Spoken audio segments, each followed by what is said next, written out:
In the latest videos, I discussed 5 essential topics between Sunni Islam and Shia Islam. Here in this video, I will mention which side of Islam I stand with, but also will it be mentioned evidence to what each of these paths believes in with regards to the first 4 topics. The 5th from previous video has already been shown evidence.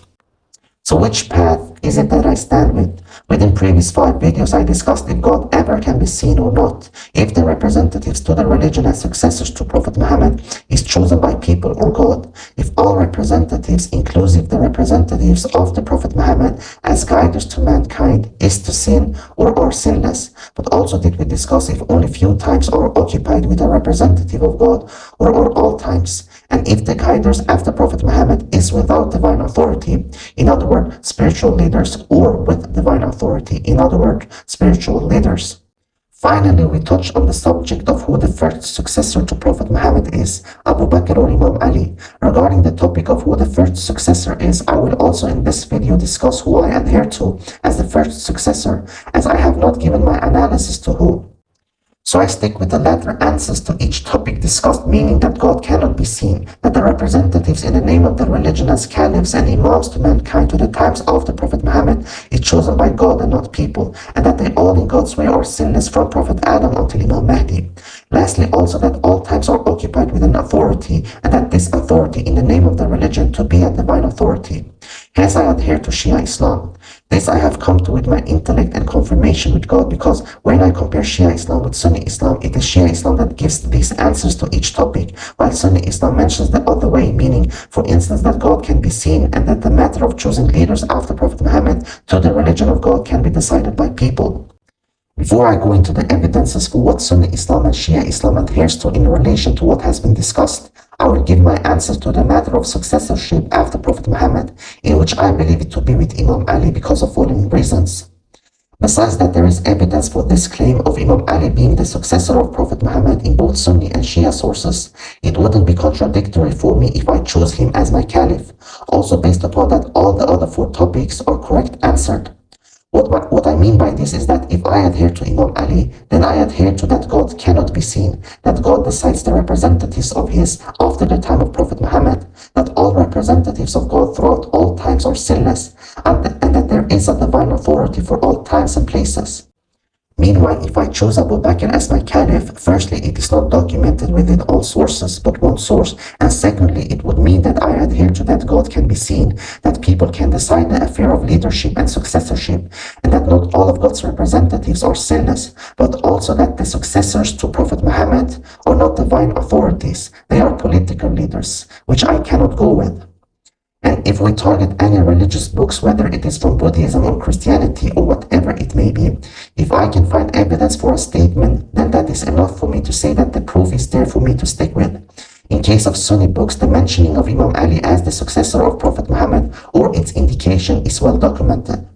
Now, from previous video, I mentioned narrations within Sunni sources both in favor of Abu Bakr and Imam Ali. When I put these narrations side to side with each other, I would for me come to the conclusion of Imam Ali, because as for Abu Bakr, it states that all doors are to be closed except the door of Abu Bakr, but for Imam Ali it mentions the same. Furthermore, it mentions about Abu Bakr that he is the most beloved, while for Imam Ali the same within Sunni sources. In a Sunni narration it mentions that Abu Bakr is promised paradise, but it also states so about Imam Ali. For Abu Bakr it states when the Prophet was sick, Abu Bakr led the prayer. But about Imam Ali in history for both Sunni Muslims and Shia Muslims, it is documented that years before the Prophet spread the religion to anyone, he spread it among his family members, in which Imam Ali and Khadija were the first Muslims and the first to pray with the Prophet. Besides, a companion of the Prophet named Bilal was one who always made the adhan, a mighty possession, but didn't get to be a caliph. So to lead a prayer does not indicate leadership after, if not by word stating one is the leader after. Now, the only issue of a narration within Sunni Islam I would see here is that it states about Abu Bakr that the Prophet said through the words of a companion in Ibn Abbas to stick with him after.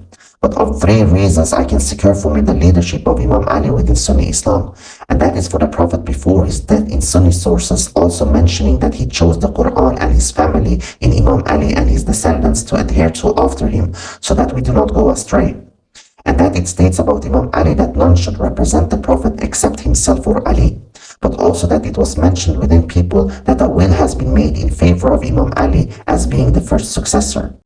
So if it could be stated about Abu Bakr to stick with him after, so can it definitely be said for Imam Ali, and even more accurate within my analysis as presented. The second reason for me to secure the leadership of Imam Ali in regard to the narration of the Prophet stating stick to Abu Bakr is that the narration of Ibn Abbas stating that the Prophet said stick to Abu Bakr after goes against the words of Umar in authentic Sunni sources when Umar mentions that the Prophet did not choose a successor.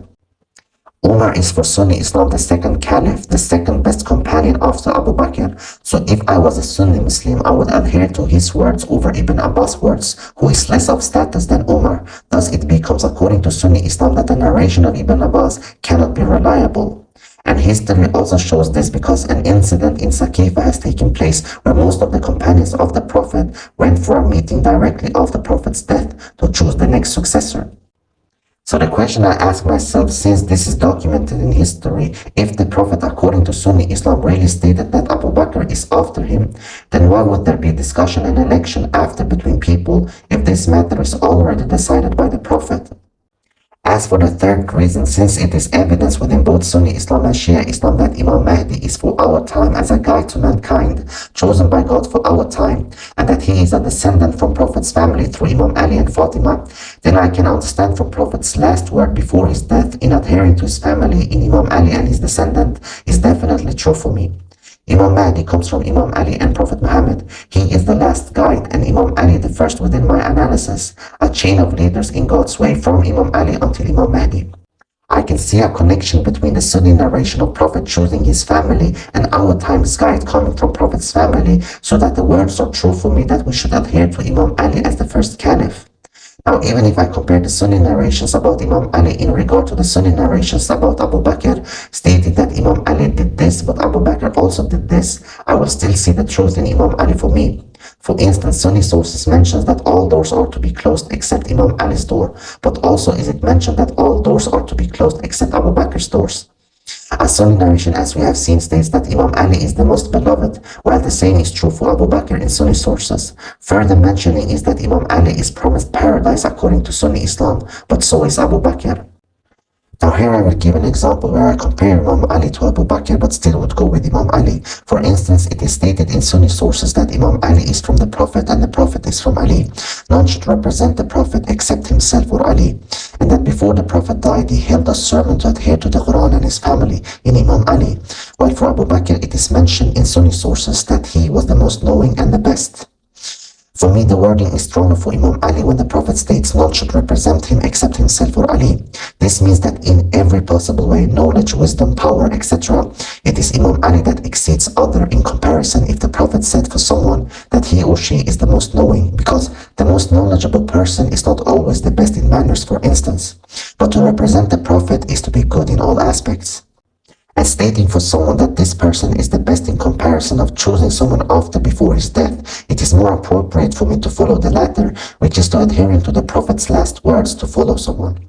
Besides, the narration mentioning Abu Bakr as the most knowing and the best is from companions, not from the Prophet's words. But even if it was from the Prophet's words according to Sunni Islam, I would still adhere to Imam Ali, for none should represent the Prophet except Ali, and adhering to him after, as the Prophet has narrated in Sunni sources, is more sign of being the next leader.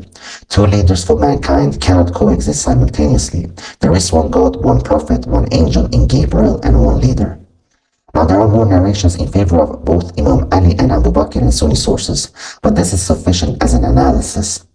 As we now have ended the discussion between Imam Ali and Abu Bakr in accordance with my analysis, I will now give proof of the four fundamental beliefs for each faith. In the books of Shia Islam, it is well documented that God cannot be seen. Some out of many Shia narrations are from Al-Kafi, Volume 1, Hadith 255, 256, and 275, an explanation from Prophet Muhammad and his family to why we cannot see God. One of the explanations is as following: glorious is he whom no one knows how he is except himself. There is no one similar to him, and he is all-hearing, all-seeing. He cannot be limited, nor can he be felt or touched or moved. Eyes cannot see him, nor any of the senses can comprehend him. He cannot be contained in anything, nor has he any body or form or figure or confine. For Sunni Islam, it is believed that God can be seen in an afterlife based upon companions of the Prophet narrating that this is the case within Sahih Bukhari 7434 and 7435, but also in Sahih Muslim 181a. Within Shia Islam, there is this concept of the representatives of God after Prophet Muhammad, the successor, so to speak, with the title of being an Imam, a leader for mankind in God's way, that they are sinless. This is mentioned, for instance, in Al-Kafi, Volume 1, Hadith 524, and a paragraph within Hadith 1223 from the same book. These narrations states following that all the prophets before had spoken with pure wisdom, supported each other in obedience to Allah, and stayed away from falsehood and the people of falsehood, and filth and the people of filth, that they kept aloof from error, and that Allah supported them through obedience to Him and kept them infallible and sinless. Further, that the guiders after the Prophet are outstanding, amicable persons, the most trusted guides and the guardians who can make hopes come true. Allah has chosen them with such distinctions that they have always been looked after by the watchful eyes of Allah, who would provide them security and guard them with His shield, well protected against the evil nets of Satan and his armies. The successors to Prophet Muhammad as guides for mankind are well defended against the approaching dark nights and the false accusations of the evildoers. All wickedness is kept away from them, and they are kept safe against all forms of defects and flaws. They are veiled against all the scourge and infallible in the case of sins. Another Shia narration mentions that Prophet's family was cleansed from sins. This is in Al-Kafi, Volume 1, Hadith 481. So according to Shia Islam, the concept is there that a continued representative of God should be sinless. This from beginning of time until end of time. For Sunni Islam, it is not the case that the caliphs of Prophet Muhammad are sinless. Rather, they can sin. No Sunni Muslim nor Sunni scholar is claiming that those of the Prophet Muhammad are sinless. They all can sin according to Sunni Islam. It is even mentioned within Sunni sources, such as in the book of Tirmidhi and Ibn Majah, that all the children of Adam are sinners. Regarding the matter of who chooses God's representatives, within Sunni literature, it is mentioned that God did not choose successors of the Prophet Muhammad. It was decided by people according to trustworthy Sunni narrations in Musnad Ahmad 322 and 391. Further proof is within Jami' al-Tirmidhi 2225, where Sunni Islam's second Caliph Umar states that the Prophet did not choose a successor. Within Shia literature, it is mentioned that not a single time is it that other than God decides this matter. Only God chooses His representatives, and only God chose the successors of the Prophet Muhammad until our time. This is mentioned in Al-Kafi, Volume 1, Hadith 736, 737, and chapter heading on the same page as 737. In Bihar al-Anwar, Volume 2, page 316 to 317, Imam Ali is chosen by God and His Prophet. Now, even if it could be stated that for Sunni Islam, Abu Bakr got chosen by God, I would still adhere to Shia Islam, because Shia Islam states that all authorities in the name of the religion from beginning of time until end of time is chosen by God, while times after the Prophet, for Sunni Islam, the leader of mankind has been chosen by people, such as in the case of Abu Bakr choosing Umar independently of God, and Uthman being chosen as Sunni Islam third caliph by council of 6 men without God. It is also the case that within Shia literature, it is mentioned that continued leadership exists of the Prophet Muhammad, so that all times he is occupied with an authority over people of the Prophet Muhammad. In Al-Kafi, Volume 1, Hadith 429, it states that the earth is never left without an Imam, so that if the believers would add anything, it would be brought back, and if they would reduce anything, it would be completed. Further, it states in Hadith 432 that God does not leave the earth without an alim. In this narration, it also mentions that without this, the truth would not be distinguished from falsehood. A last narration in Shia books, Al-Kafi Volume 1, Hadith 433 states that God, the Most Holy, the Most High, is far greater and above leaving the earth without an Imam of justice. It is the case for Shia Islam that all times of the Prophet Muhammad is occupied with an authority for every people. Their names are well documented within Shia literature, one leader at a time from Prophet's family. Their names can be found in Al-Kafi, Volume 1, Chapter 65 to 77. For Sunni Islam, not every time is occupied with a leader of the mankind after Prophet Muhammad. It is known with Abu Bakr, Umar, Uthman, and Imam Ali, but also Imam Mahdi to our time. Some Sunni Muslims further mention that there actually is a leader set to every time after Prophet Muhammad, but following are the issues that Imam Mahdi is not born yet for Sunni Islam. So it cannot be stated for Sunni Islam that our time is represented by someone, but also that the caliphs from all the times after Prophet Muhammad is not fully identified for Sunni Islam. Lastly is that for Sunni Islam, the caliphs to Prophet Muhammad are political leaders, while for Shia Islam in their books describes that the imams of the mankind after Prophet Muhammad are divine authorities. And so I find this to be the truth for me, that they must have contact with God in some way or the other to guide mankind correctly, because without God in the picture in which a political leader is, many things can go wrong while the religion of God is perfect. From a Shia source, Al-Kafi Volume 1 Hadith 430, it mentions that the earth has never been without a person with divine authority. While in Al-Kafi Volume 1 Hadith 705, it explains, for instance, Imam Ali as a divine spokesman. So the concept of the Imams after the Prophet must be spiritual leaders according to Shia Islam. According to Hadith 434 in Kafi Volume 1, God never leaves the earth without a person who will represent his authority among the people. So if we present the fundamental differences again, what do you innately believe in? Think of it as if you heard it the first time without any background. What would you adhere to? For God to choose the caliph of the prophet or people? For God to be seen or not? For all representatives of God from Prophet Adam until Imam Mahdi to be sinless or not? For all times to be within authority to the people, and for all of them to be divine authorities or not? When I compare Shia Islam and Sunni Islam regarding these matters, I find the truth with Shia Islam. But this is just what I believe, and I do not force my belief upon anyone. Thought though I could share this as means of reflection of what could be true. So briefly, what is Shia Islam? Shia Islam is Prophet Muhammad's family's description and understanding about God and how to live according to God in regard to Prophet Muhammad's teachings through the words and actions from his family, starting with Imam Ali and to end with Imam Mahdi, each time being occupied with a divine authority for all people.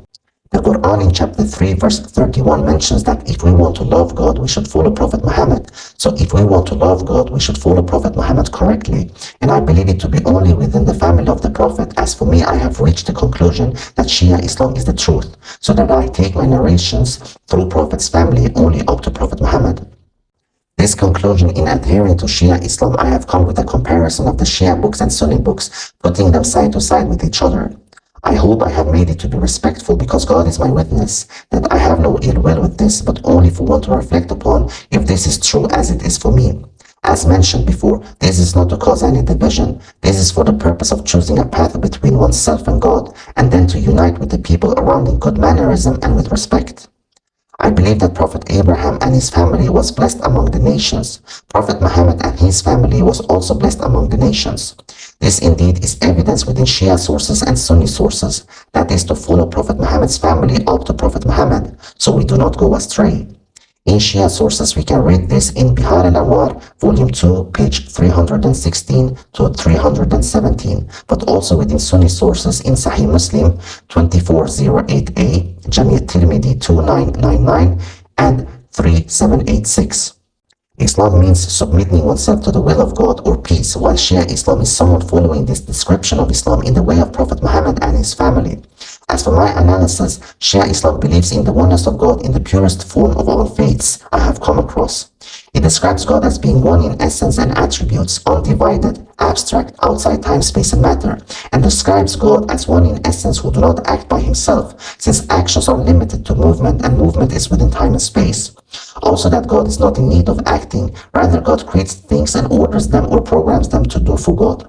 A little bit more regarding being one in essence and attributes. It means, according to Shia Islam, that God is all-powerful, God is all-knowing. He doesn't have knowledge or power. He is rather all-powerful and all-knowing. He is power, he is knowledge. God and his attributes, such as all-knowing and all-powerful, is one and the same, abstract. Otherwise, if God and his attributes are separated, then it could be argued that there are multiple gods, that God is divided into parts, thus dependent upon what he is separated from, and limited in a way that what is divided is firstly numbered, and secondly can be seen, and what can be seen is within time and space, created. This I mention about the oneness of God from the perspective of Shia Islam is just a glimpse. It could be stated more accurate or in depth. I have not come across any other faith, be it from Sunni Islam or other religions, that describes God as one in this manner. If we dive into the oneness of God, it can be discussed in many areas, not only if we want to compare one God versus two gods, but it suffices for us to mention a comparison between Sunni Islam and Shia Islam in regards to if God can be seen or not when it comes to God's essence. Further belief of Shia Islam is that Shia Islam believes in all the holy scriptures God has sent to his representatives, that every one of them are changed except the Quran, which is completed and the same throughout all times from the beginning it was revealed until now. More of the belief system from Shia Islam is that the religion believes in angels and jinns, everything within the unseen, and also that we will be resurrected into a day of judgment, where God will give us either a paradise or a less good afterlife.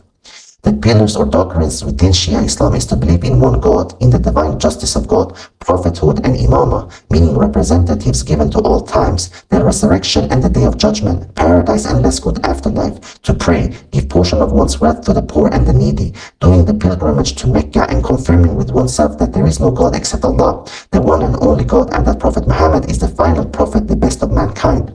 Within Shia Islam, it is also important to strive for the cause of God in all aspects within one's life, to reach one's peak in closeness to God, enjoying good and forbidding evil, expressing love towards good and express dissociation and hatred towards evil.